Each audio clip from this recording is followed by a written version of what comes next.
বিদায় বেলায় অনাকাঙ্ক্ষিত সব পরিস্থিতির মুখোমুখি হতে হচ্ছে সাকিবকে।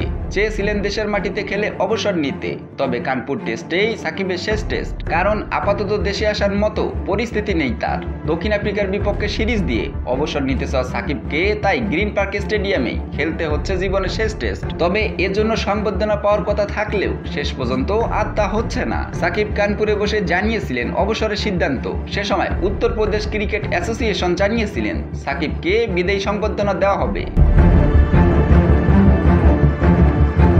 তবে সাকিবের সংবর্ধনা দেওয়ার যে পরিকল্পনা ছিল উত্তরপ্রদেশ ক্রিকেট অ্যাসোসিয়েশনের, তা দেখেনি আলোর মুখ। এবার ভারত ক্রিকেট বোর্ডের সহসভাপতি রাজীব শুল্কা জানালেন এর কারণ। তার দাবি, সাকিব কানপুর টেস্টে নিজের শেষ ম্যাচ খেলে অবসর নেওয়ার বিষয়ে আনুষ্ঠানিকভাবে তাদের অবহিত না করায় তারা এ সংক্রান্ত পরিকল্পনা নিয়ে সামনে আগায়নি। এছাড়া ভারত বাংলাদেশ টেস্ট সিরিজে ধারাভাষ্যকারের দায়িত্বে থাকা তামিম তাদের জানিয়েছেন সাকিব দেশের মাটিতে খেলে অবসর নেবেন। তামিমের এই একটা কথার কারণেই শেষ পর্যন্ত ভারতে সংবর্ধনা পেল না সাকিব।